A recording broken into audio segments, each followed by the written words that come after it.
tunaendelea kuzungumza hapa na mchambuzi wetu Leonard Chapewa, tukiangazia yale ambayo yanajiri ukanda huko wa Mashariki ya Kati, tukiangazia kile ambacho kinatokea, nani anasema nini kwa wakati gani. Moja kati ya masharti ya Irani kwa sasa pia ambacho nilisahau kuwajuza wakati tunazungumza hapa ni kuitaka Marekani iombe radhi hadharani. Niseme samahani, sisi tulikosea, tulishambulia, tukashambulia, tukaleta madhara haya. Lakini kimsingi, na mchambuzi ata nini kuweka msingi vizuri kwenye hii vita, Irani ndio wamechokozwa, yani yeye ndio alianza kushambuliwa. Na ndio maana ana nguvu pengine ya kudai fidia, kwamba pamoja na kwamba na yeye ukimwangalia maeneo ambayo ameyadungua, maeneo yenye kambi za Marekani, unaweza kuzani inaweza kawa ndio ukweli. Yeye kasababisha madhara makubwa, kwa sababu hata hii crisis tunapitia mafuta, ni yeye tu ndo mpitisha mafuta, kaamua kaziba pameli msipite, lakini yeye mwenyewe tena anataka kulipa fidia. Kwa kwenye hoja yeye kuchokozwa ndo hapo anataka kuomba msamaha. Na mtaalamu tutuambia kwenye sheria hizo za kimataifa, ukichokozwa unaruhusiwa kufanya kudefend, kujilinda. Kwa hiyo anachokifanya siku zote ni anajilinda. Kwa hiyo hana makosa kwenye mambo anayofanya. Ndio. Hakuna kosa. Hakuna kosa, kwa sababu ukisoma mkataba wa Umoja wa Mataifa unasisitiza pamoja na mambo mengine swala la territorial integrity au uadilifu wa mipaka. Iran ni mwanachama wa Umoja wa Mataifa kama alivyo Israeli na Marekani.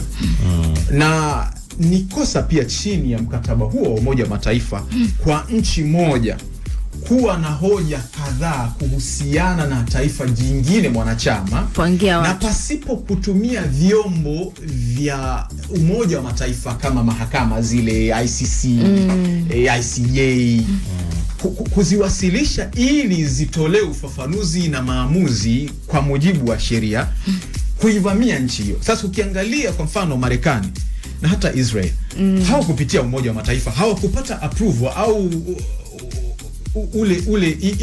ile kwamba nendeni mkafanye mashambulizi. Hawakupata kibali cha Umoja wa Mataifa kufanya mashambulizi.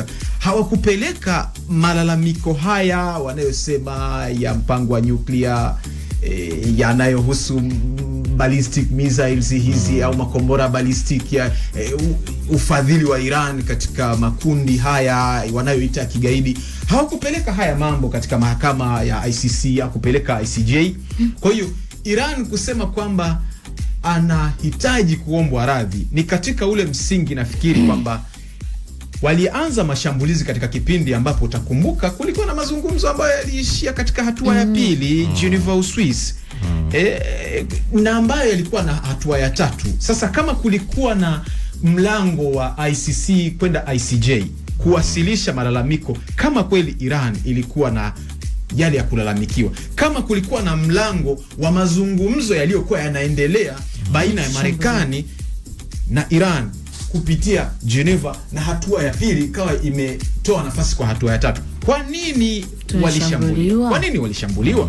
Kwa hiyo hoja ya Iran kuombwa radhi ni katika muktadha huo, kwamba walishambuliwa wakati ambapo kulikuwa na milango mingine mbadala ya kuweza kwa walalamikaji kushughulikia changamoto zao kwa utaratibu usiohusisha hiki kinachoendelea sasa hivi, kwa maana ya vita ambayo inahusisha mashambulizi ya Marekani na Israeli dhidi yake. Hivi fidia kwenye vita ina bezi wapi? Kisha na hii ya Mashariki ya Kati, kwenye vita vya watu pande mbili kama hizi, nani anatakiwa kuanza kudai fidia? Kwa sababu mimi nilikuwa nawaza Irani anadai fidia wakati ambapo pia Marekani imepoteza vitu vingi kweli na Israeli. Na ni kama yeye ndo kapiga kamjeruhi mwenzake zaidi. Ukiangalia kusema kweli, haya ni mataifa mawili lazima tukiri yana uwezo mkubwa wa kijeshi. Na tangu Februari 28 walivyoanza mashambulizi, wamefanya mashambulizi makubwa sana. Unajua Iran ni taifa ambalo mpaka sasa hivi halijaomba msaada kwa nchi yoyote ile, angalau kwa wazi. Ingawa kuna taarifa za zisizothibitishwa na mataifa husika kwamba Urusi ana namna ambavyo anasaidia kwenye upande wa ujasusi, hasa kwenye kutoa taarifa za wapi ashambulie kwa usahihi, sasa kwenye kambi hizi za Marekani, lakini pia maeneo kadhaa ya Israeli. Na zaidi tu niliona mkuu wa jeshi la Israeli akisema, la Irani akisema yeye kama kuna eneo lingine pia lina hofu ya kutishiwa na mataifa haya mawili, wapo tayari wao kwenda kuwalinda, akitolea mfano Greenland, kwamba hata Greenland kama mna hofu ya kunyakuliwa tutakuja mtuite, tupo tutakuja kuwasaidia. Sasa kuhusu swala la fidia ulilouliza, nafikiri ni jambo ambalo mtu ukisikiliza kwa mfano katika muktadha wa hili la Iran, wamebainisha ni vitu gani ambavyo vinasukuma wadai fidia, kama hivyo mauaji katika shule, kwa mfano ile shule ya watoto wadogo ambao hawajui chochote, ambayo pia Marekani Trump wanasema wameanzisha uchunguzi wa kutafuta ni nani alifanya vile, lakini pia sio wao tena. Anasema tunachunguza kujue kama walijipiga wenyewe au ilikuwaje. Na Iran imetoa ripoti wiki hii inasema mbali ya vifo vilivyotokea wamepoteza watoto wengi, 208 watoto wamefariki na wengi wamekufa kwenye shambulio lile. Ni sahihi, na hata ukiangalia margin ya majeruhi mpaka sasa hivi zaidi ya 1400 watu wamefariki dunia. Sasa ndio hiyo kwamba tunapojadili fidia na elfu. Sasa wanadai fidia katika muktadha huo kwamba ni majengo mengi yameharibiwa, miundombinu imeharibiwa, lakini pia anashambuliwa kwa kuchangiwa. Wamepoteza pia viongozi wao, akiwemo kiongozi mkuu Ali Khamenei, lakini pia viongozi wakubwa waandamizi na hivi karibuni akiwemo mkuu wa usalama Larijani.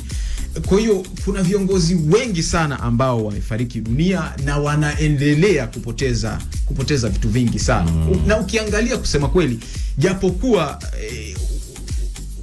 Iran anashambuliwa nyumbani kwenye ardhi yake halisi, Marekani anashambuliwa katika maeneo ya maslahi yake, sio ardhi ya nyumbani. Angalau hata Israel unaweza kusema kwamba anashambuliwa katika ardhi ya nyumbani, lakini kwa Marekani anashambuliwa katika kambi za jeshi zilizoko katika yale mataifa 8, labda benki ambazo zina mafungamano na nchi hiyo, lakini kwenye ardhi yake ya nyumbani hajapigana. Lakini haimaanishi kwamba haiwezi kutokea, kwa sababu ndio kwa sababu kuna mashambulizi. Utakumbuka mashambulizi yaliyofanyika Uingereza, Ufaransa, ya kujitoa muhanga watu kipindi kile, kwa mfano kama lile la 7/7 ukiingia kwenye mtandao uliofanyika Uingereza. Wakati mwingine uasi unaweza kutokea ndani ya nchi yenyewe, kwa sababu kuna Wairani wengi wanaoishi Marekani. Sasa nani anayejua? Leo unaona Wakurdi ambao wana mafungamano na Iran wanafanya mashambulizi kutoka Iraq.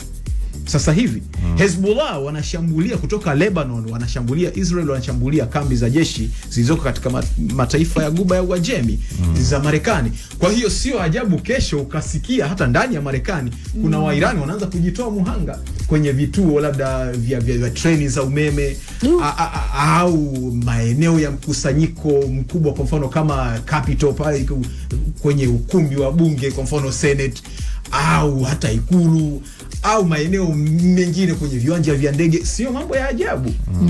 Kwa sababu unajua Wairan wana ile spirit ya uzalendo, sio tu ndani ya nchi lakini pia hata nje ya nchi yao.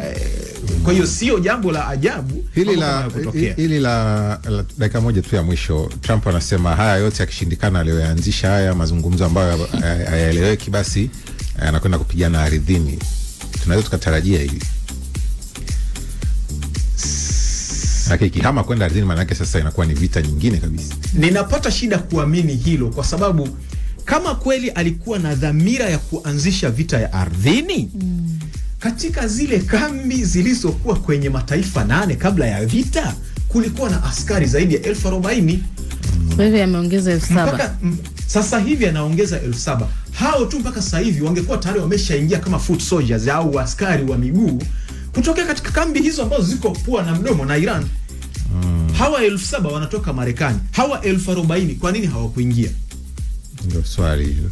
Kwa hiyo mimi ukiniuliza, naweza kusema inaweza ikawa ni sehemu tu ya zile amsha au propaganda za kwenye vyombo vya habari kuishinikiza Iran pengine kukiri kwamba imeshindwa, ili kuweza kulinda ile hadhi yake kama taifa kubwa, kuiepusha na aibu. Sisi tuondoke bana, lakini nilikuwa natazama pia taarifa za kimataifa, media mbalimbali, anatushughulisha kweli kweli. Trump anachukua kauli yake hii